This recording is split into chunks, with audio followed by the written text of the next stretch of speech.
March 17. நமது அனுதின மன்னா ஊழியங்களின் வாழ்த்துக்களுடன் இன்றைய நற்செய்தி. நாம் தனியாக இல்லை.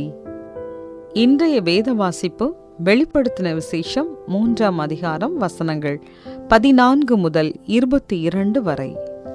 லவோதிக்கேயா சபையின் தூதனுக்கு நீ எழுத வேண்டியது என்னவெனில், உண்மையும் சத்தியமும் உள்ள சாட்சியும் தேவனுடைய சிருஷ்டிக்கு ஆதியுமாயிருக்கிற ஆமேன் என்பவர் சொல்கிறதாவது, உன் கிரியைகளை அறிந்திருக்கிறேன்.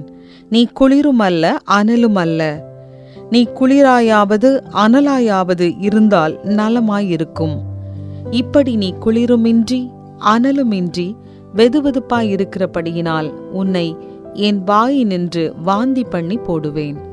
நீ நிர்பாக்கியமுள்ளவனும் பரிதபிக்கப்படத்தக்கவனும் தரித்திரனும் குருடனும் நிர்வாணியுமாயிருக்கிறதை அறியாமல், நான் ஐஸ்வர்யவான் என்றும் திரவிய சம்பன்னன் என்றும் எனக்கு ஒரு குறைவும் இல்லை என்றும் சொல்லுகிறபடியால், நான் நீ ஐஸ்வர்யவானாகும்படிக்கு நெருப்பிலே புடமிடப்பட்ட பொன்னையும் உன் நிர்வாணமாகிய அவலட்சணம் தோன்றாதபடிக்கு நீ உடுத்திக் கொள்வதற்கு வெண் வஸ்திரங்களையும் என்னிடத்திலே வாங்கிக் கொள்ளவும், நீ பார்வையடையும்படிக்கு உன் கண்களுக்கு கலிக்கம் போடவும் வேண்டுமென்று உனக்கு ஆலோசனை சொல்லுகிறேன்.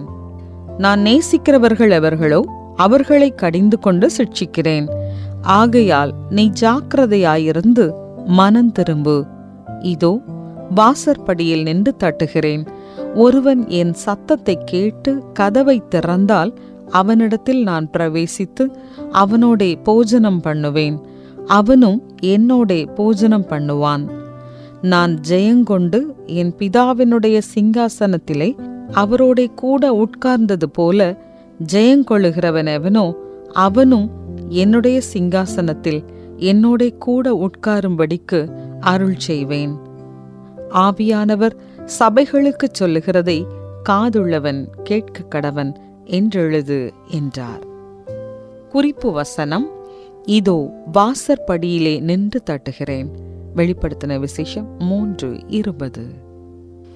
ஃப்ரெட்ரிக் பிரவுன் என்பவரின் விறுவிறுப்பான நாக் என்ற சிறுகதையில் அவர் எழுதினார், பூமியின் கடைசி மனிதன் ஒரு அறையில் தனியாக அமர்ந்திருந்தான். கதவு தட்டும் சத்தம் கேட்டது. ஐயோ, அது யாராக இருக்கலாம்? அவர்களுக்கு என்ன வேண்டும்? என்ன மர்மமான ஜந்து வந்தது? ஆம், அந்த மனிதன் தனியாக இல்லை. நாமும் தான். லவோதிக்கேயாவில் உள்ள சபையினர் கதவு தட்டப்படுவதை கேட்டனர். இயற்கைக்கு அப்பாற்பட்டவராக அவர்களிடம் வந்தது யார்? அவருடைய பெயர் இயேசு. முந்தினவரும் பிந்தினவரும் உயிருள்ளவருமாயிருக்கிறவர். அவருடைய கண்கள் நெருப்பை போல ஜுவாலித்தது. அவருடைய முகம் வல்லமையாய் பிரகாசிக்கிற சூரியனைப் போலிருந்தது. அவருடைய நெருங்கிய நண்பனான யோவான் அவரை கண்டபோது செத்தவனைப் போல அவருடைய பாதத்தில் விழுந்தார். கிறிஸ்துவின் மீதுள்ள விசுவாசமானது தேவனுக்கு பயப்படுவதிலிருந்து தொடங்குகிறது. நாம் தனியாக இல்லை. இது ஆறுதல் அளிக்கிறது. இயேசு அவருடைய மகிமையின் பிரகாசமும் அவருடைய தன்மையின் சொரூபமுமாயிருந்து சர்வத்தையும் தம்முடைய வல்லமையுள்ள வசனத்தினாலே தாங்குகிறவராய் இருக்கிறார்.